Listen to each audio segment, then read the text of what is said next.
hellish nightmares, head-scratching puzzles, and epic adventures.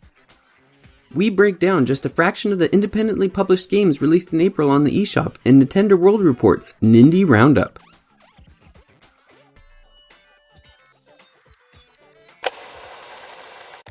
Acid Trip with Samurai Sword. What 5 words better describe the action-adventure title Katana Zero, developed by Akisoft and published by Devolver Digital? As a samurai with precognition, you'll hack and slash your way through everyone and anyone that stands in your way. The 80s motif can be felt throughout, whether it's the fantastic retro music or the VHS aesthetic. Katana Zero is a wild, drug-crazed adventure that you just won't get enough of. From a linear path of destruction to an open-world beat-em-up. The friends of Ringo Ishikawa from Circle Entertainment is what some might call a philosophical River City Ransom. The two games have a similar emphasis on 2D brawler-type combat, and both include purchasing food and books to replenish your health and stamina. You play as Ringo, a high school senior who is contemplating, or perhaps ignoring, his options post-graduation. The story is told in fits and starts with a number of connected story beats involving Ringo's friends and the people around town. Discovering the routines, following them, and learning about the different actions you can take throughout the town are the best ways to become acquainted with the friends of Ringo Ishikawa. Next up, moving boxes to form lines.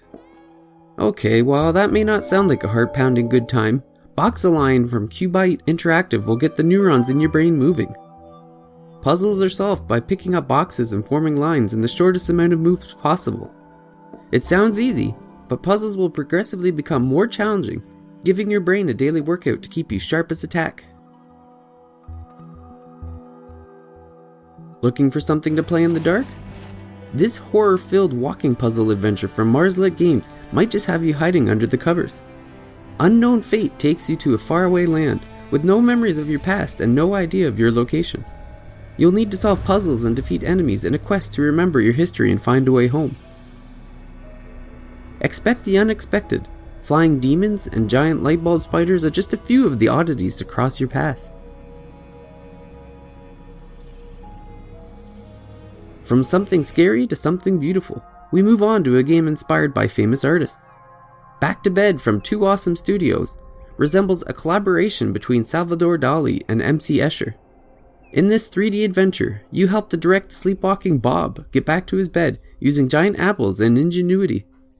The isometric levels get progressively harder as more and more obstacles stand between Bob and a good night's sleep. Games that look to capture the spirit of original NES titles is a bit of a theme in April. Rolling Sky from Rising Wind Tech has you guiding a spherical object through an obstacle course, picking up jewels along the way. The course will challenge both your mind and your reflexes as you attempt to direct your sphere around all of the hazards on your way to the goal. The controls take some getting used to, but provide an incentive for those looking for a challenge.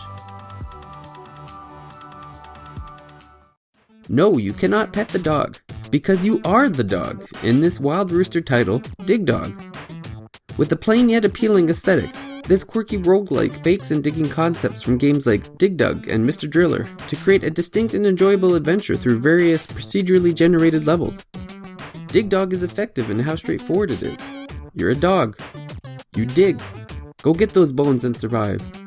Some aspects of it are a little rough around the edges, but the overall charm makes up for any major miscues. Speaking of bones, you may just break a few in this quirky sports game from Diggerati. Using the mechanics from the original NES Ice Hockey, Super Blood Hockey answers the question of what a game based on the movie Slapshot would look like. Players come in small, medium, and large statures.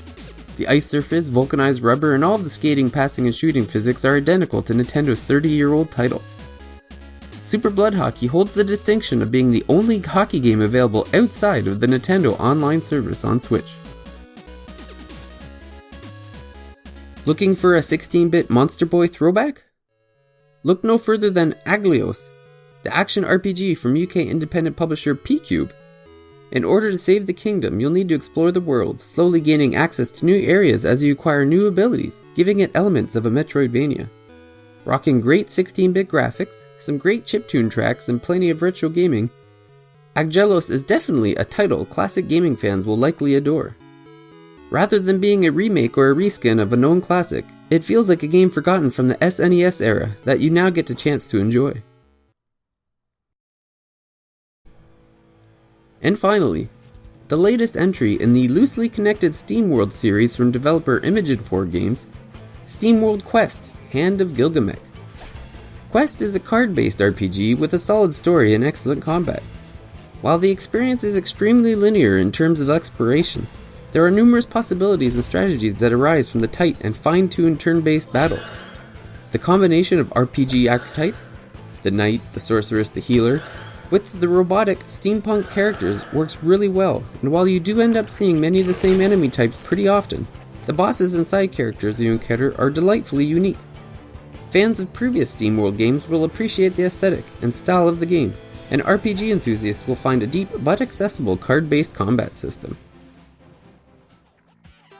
Have you already picked up one or more of these games? Let us know which is your favorite in the comments, and make sure to like and subscribe for the best in Nintendo content coverage.